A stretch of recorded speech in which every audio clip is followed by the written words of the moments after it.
Ce lundi 15 avril, vers 18h40, les alarmes incendie de la cathédrale Notre-Dame de Paris se sont déclenchées. Le monument a aussitôt été évacué et les sapeurs-pompiers de Paris sont arrivés quelques minutes plus tard. Une longue colonne de fumée s'élevait dans le ciel de Paris, la charpente de la cathédrale s'étant rapidement embrasée. Les passants consternés étaient massés sur les quais de la Seine pour suivre la tragédie, certains muets, d'autres en pleurs. Peu avant 20h, la flèche de la cathédrale, constituée de centaines de tonnes de bois et de plomb, s'est écroulée sous les flammes. Nous sommes rue de la Cité, aux abords de la cathédrale Notre-Dame, qui est actuellement à la proie des flammes. Nous allons nous avancer un petit peu vers la cathédrale, mais tout le périmètre a été sécurisé, déjà pour les habitants, et puis également pour la circulation. La presse peut approcher petit à petit, mais évidemment, il y a des consignes de sécurité qui sont draconiennes. Vers 18h50, cet après-midi, une alarme incendie a retenti dans la cathédrale. Évidemment, tous les visiteurs qui se trouvaient à l'intérieur et tous les personnels et les ecclésiastiques de la cathédrale ont été évacués. Et puis, très vite, la cathédrale a été en proie aux flammes. Toute la charpente en bois, le feu apparemment est parti depuis des échafaudages qui étaient présents justement pour refaire cette charpente. Et comme tout est en bois, évidemment, il y a des kilomètres et des kilomètres de charpente en bois. Tout ça s'est embrasé très rapidement. Et la flèche de Notre-Dame, qu'on peut appeler le clocher de Notre-Dame, n'a pas tenu, a tenu moins d'une heure et s'est écroulée. Et depuis, toute la charpente est à la proie des flammes. Ce qu'on ne sait pas, c'est à l'intérieur de la cathédrale si l'incendie s'est propagé ou non, parce qu'il y a quand même des trésors, des œuvres d'art qui valent une fortune financièrement parlant, mais aussi historiquement parlant. Et tout à l'heure, on nous a expliqué que des pompiers essayaient de rentrer à l'intérieur, soit pour extraire ces œuvres d'art et pour les mettre en sûreté, ou bien pour les couvrir avec des couvertures anti-feu pour ne pas qu'elles prennent feu. Nous allons essayer de nous avancer un petit peu plus près de la cathédrale Notre-Dame, mais comme je vous l'ai dit, le périmètre de sécurité est vraiment très important. On se retrouve dans un instant. Alors nous sommes maintenant sur le parvis de Notre-Dame. Alors de ce côté-ci, on ne voit pas beaucoup de flammes, c'est surtout la charpente à l'arrière qui est la proie des flammes. Mais on voit bien sur le côté les échelles des pompiers, ce sont les plus grandes, qui font 30 mètres de haut. Mais le problème, c'est que Notre-Dame fait jusqu'à 90 mètres de haut.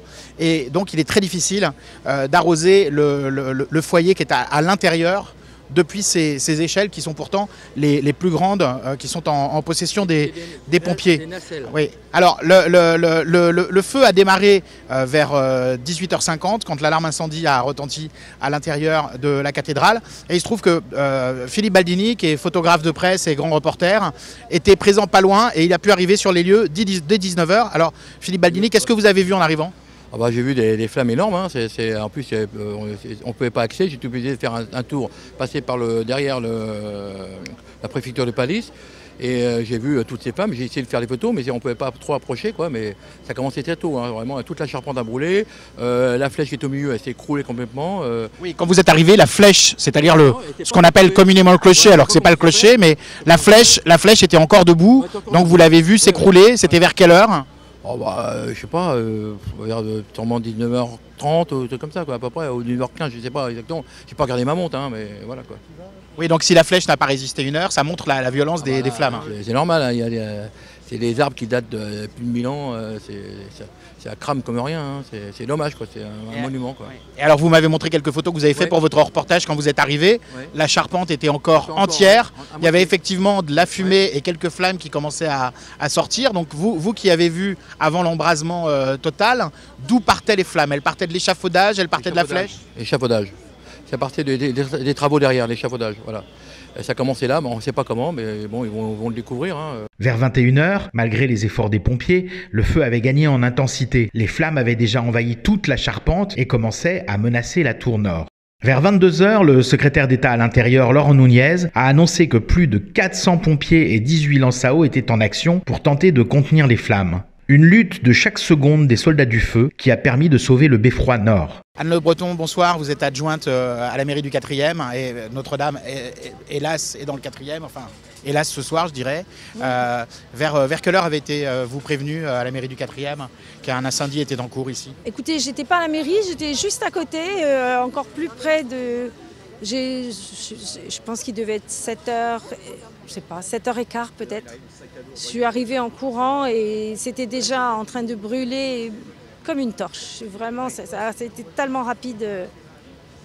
On était tous en larmes et c'était vraiment désolant à voir. Oui, sur les quais, on voyait les gens pleurer. C'est vraiment un symbole de Paris là, qui est en flammes. Ah oui, pour des gens comme moi j'ai élevé mes enfants dans cet arrondissement. Je passe tous les jours sur les ponts, je la vois tous les jours. C'est vraiment un chagrin personnel. Oui, j'imagine, pour tous les Parisiens, les habitants du 4e et même dans le monde entier, on a vu beaucoup de... Oui. Sur les réseaux sociaux, beaucoup de messages de solidarité qui viennent du monde entier. Oui, parce que c'est les touristes, quand ils viennent à Paris, c'est ça qu'ils veulent voir. Ils veulent se promener sur les bords de la Seine, sous Notre-Dame, avec les arbres en fleurs. Moi, mon fils m'a envoyé une photo qu'il a prise samedi dernier, justement sur les quais, face à Notre-Dame, avec tous les arbres fruités en fleurs. Et voilà, ça va être... Il va falloir du temps avant de pouvoir revoir cette photo et il faudra rebâtir. Ouais. Et quand on est un élu, y compris un élu de proximité, un élu municipal, on est quand même soumis assez fréquemment et assez régulièrement au stress. Mais comment on encaisse une nouvelle comme Notre-Dame qui est en flammes? Ah ben moi j'ai fondu en larmes, je vais vous dire franchement. Incrédule au départ ou il a fallu que vous le voyiez pour y croire? Non, j'ai vraiment, voilà, j'ai fondu en larmes tout de suite. Et là, il va falloir que j'aille aussi voir ce qui se passe avec les habitants. On a été obligé d'évacuer des habitants, des personnes âgées. On ne laisse pas les habitants retourner vers leurs appartements. Oui, je rappelle que vous êtes d'ailleurs justement adjointe dans le 4e à la solidarité aux personnes âgées. Je suis restée sur le pont pour aider les personnes âgées qui étaient en train de se faire évacuer à l'arrière de Notre-Dame. Et je suis venue ici ensuite et là je vais retourner à la mairie pour voir ce qui se passe avec les habitants. Donc la nuit risque d'être longue pour vous, hélas? Oui, je pense, oui. Et demain, on s'attend à quoi? Est-ce qu'on espère que l'incendie sera circonscrit pendant la nuit? Écoutez, c'est pas demain, ça se joue là, maintenant. Ça se joue dans les 2 heures qui viennent. Et c'est maintenant que... Voilà, c'est vraiment maintenant que ça se joue. Il y a 2 heures qui sont très cruciales et... Voilà. Oui, parce qu'il y a des trésors insoupçonnés à l'intérieur, qui sont toujours à l'intérieur. Alors on a entendu à droite, à gauche, selon diverses sources, que des pompiers tentaient de rentrer à l'intérieur, soit pour sortir ces œuvres d'art ou ces trésors, ou bien pour les couvrir de tissus ignifuges pour les protéger. Qu'est-ce que vous en savez? Vous avez peut-être plus d'infos? Non, c'est vous qui me l'apprenez. Je sais qu'il y a des pompiers, on les voit d'ailleurs. Il y a des pompiers en train de travailler en haut des tours. Et... Voilà, ils ont sorti leurs plus grandes nacelles qui font 30 mètres alors que Notre-Dame, à son point culminant, fait 90 mètres. J'imagine que ça doit être un travail très dur pour eux. Les tableaux et les œuvres d'art ne sont pas, sont en bas. Mais voilà, le clocher, la toiture, tout ça, c'est... Présente sur les lieux en compagnie de Patrick Chauvet, le recteur et archiprêtre de Notre-Dame, Anne Hidalgo a déclaré qu'elle n'avait pas assez de mots pour exprimer la douleur qu'elle ressent. Vous savez, je crois que ce qui s'est passé ce soir nous a arraché des larmes à tous et toutes, parce que c'est terrible. À un moment donné, on s'est dit peut-être que cette façade, ce monument extraordinaire peut disparaître. Et donc on était tous extrêmement inquiets, affectés. On l'est encore évidemment, mais... cette solidarité, ce lien très très fort, cette unité de toutes les institutions et avec évidemment les autorités religieuses est quelque chose qui fait du bien aussi et qui donne confiance. Monseigneur Chauvet, quels ont été les mots d'Emmanuel Macron envers vous? On s'est serré la main très fort. C'était plutôt... il participait aussi à ma peine et Madame Macron aussi, parce que je lui ai fait visiter la cathédrale il y a 1 an et demi quand Melania Trump était là. Donc c'est les 2 premières dames, je les ai fait visiter et voilà, donc elles étaient très affectées aussi, comme nous. Le président n'avait pas vraiment les mots, Non, c'était plutôt les gestes et une poignée de main et sentir qu'il était avec nous. Voilà, désemparés comme nous, parce qu'on ne peut faire confiance uniquement aux pompiers qui se sont battus et qui continuent de se battre. Voilà, parce qu'après un tel incendie, l'intérieur est naturellement très abîmé, mais après il va falloir vérifier sans doute demain l'état des pierres, comment on va démonter, s'il faut démonter une partie, les rosaces, vous voyez, on ne voit pas les dégâts pour l'instant, on ne mesure pas tout ce qui va... Vous avez suivi en direct grâce au drone des pompiers ce qui Oui, se passe, je le regarde moi très peu, Anne elle a regardé, moi non, parce que quand je vois ça, je pleure, alors donc j'aime mieux pas... Voilà, et puis à un moment je me trouvais quasi mal, donc je me suis assis et j'ai attendu, parce que vous savez, de voir tout partir comme ça, c'est terrible. Vous nous confirmez que les tours maintenant sont stabilisés, qu'il n'y a plus de risque? Tant que j'ai pas le temps, ça il faut attendre le général des pompiers. Le général était plus optimiste il y a quelques instants. Oui. Les pompiers ont été d'un courage exceptionnel, une fois de plus, parce qu'il fallait monter sur les tours pour arrêter l'incendie qui pouvait se propager par l'arrière de ces tours. Et vraiment, voilà. On espère qu'il n'y a pas de rebondissement, mais non. En tous les cas, ils ont fait un travail exceptionnel, vraiment exceptionnel. Vous allez rester là toute la nuit? Tant que c'est pas fini, et puis on ira tout à l'heure voir aussi les œuvres. Quel message pour les croyants? D'abord de solidarité, évidemment.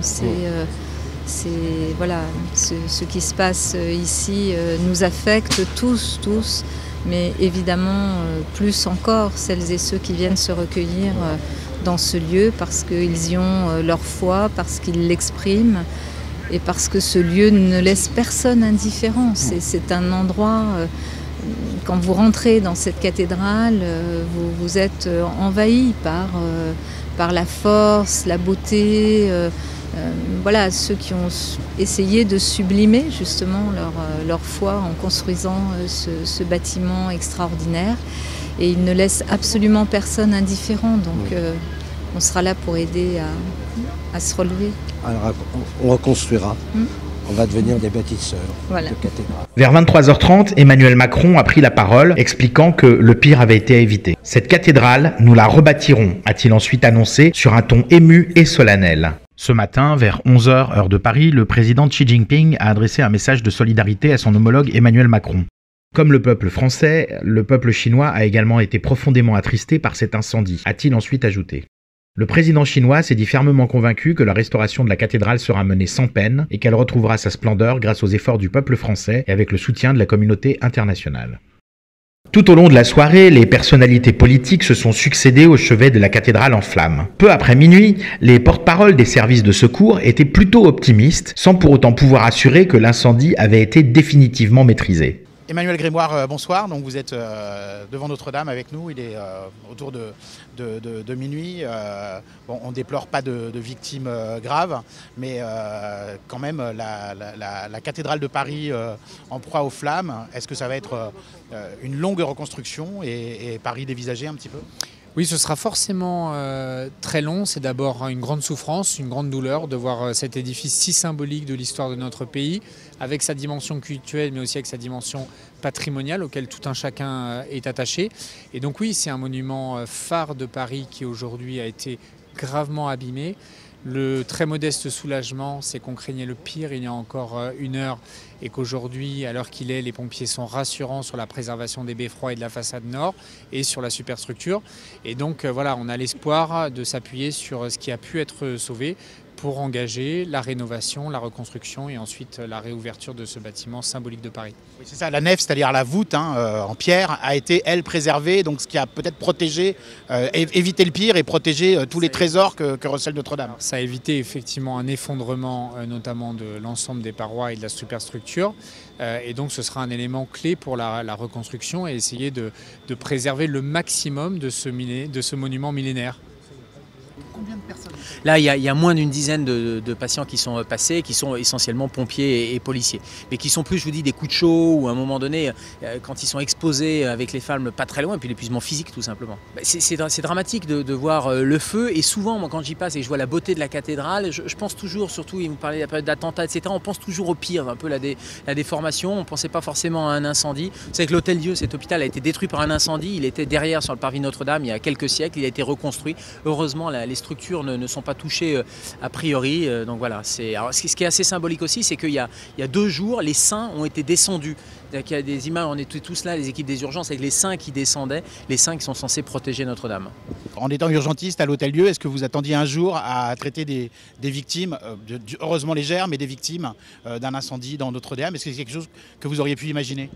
En tant qu'urgentiste à l'Hôtel-Dieu, on a vécu beaucoup d'attentats, beaucoup de choses, et mes prédécesseurs ont vécu beaucoup d'attentats aussi sur cette île. Et donc nous, on se bat pour défendre cet hôpital en disant qu'il est au cœur de Paris, dans un endroit stratégique, avec énormément de touristes qui passent sous nos pieds et qui visitent la cathédrale de Notre-Dame, qui est un des monuments les plus visités. Donc heureusement, il n'y a pas eu de blessés parmi les touristes, parce qu'on aurait pu tout imaginer en fonction de l'heure, de l'afflux, de l'endroit, de l'incendie, etc. Donc on n'ose même pas imaginer. En tout cas, voilà, heureusement, il n'y a pas eu de victimes, mais c'est clair que c'est un endroit stratégique extrêmement visité pour plein de raisons. Là, aujourd'hui, ça a été un incendie.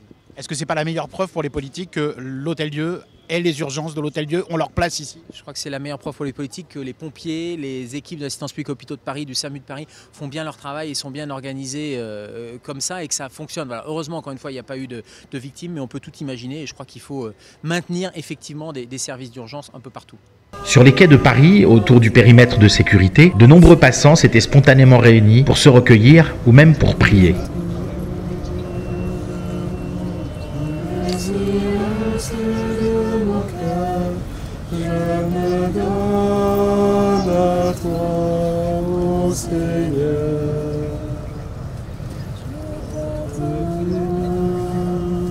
Il est maintenant minuit et quart, nous sommes toujours sur le parvis de Notre-Dame. L'incendie a été à peu près maîtrisé, et du coup les œuvres d'art et les trésors que recèle Notre-Dame auraient été épargnés. Pas de victimes à déplorer, sauf peut-être une dizaine de pompiers et de policiers qui auraient été choqués, qui auraient eu un coup de chaud ou qui auraient respiré des fumées nocives, qui ont été pris en charge juste à côté aux urgences de l'Hôtel-Dieu. Emmanuel Macron s'est exprimé, ainsi qu'Édouard Philippe et Anne Hidalgo tout à l'heure, juste devant le parvis. Et là, nous aurons a priori, je pense que les pompiers et les services de la cathédrale Notre-Dame de Paris sont en train de faire un bilan à l'intérieur, d'essayer de voir un petit peu l'ampleur des dégâts. Et à partir de demain, on pourra peut-être savoir si la reconstruction de Notre-Dame de Paris pourra être rapide et pourra être possible également. C'était un reportage Mandarin TV.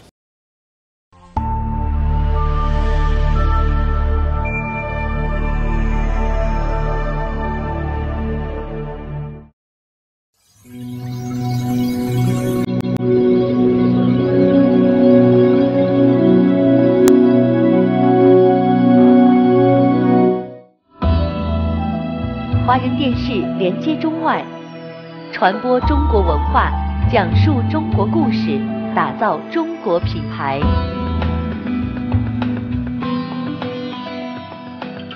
最接地气的海外媒体平台，文化交流、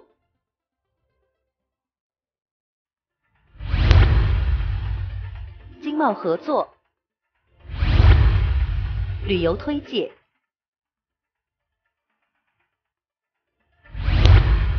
市场开发、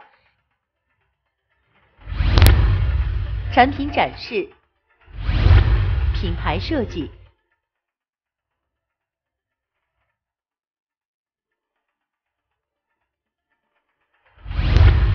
展览策划、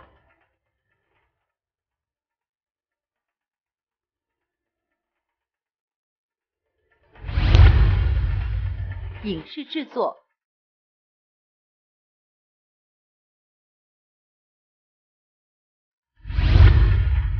活动组织、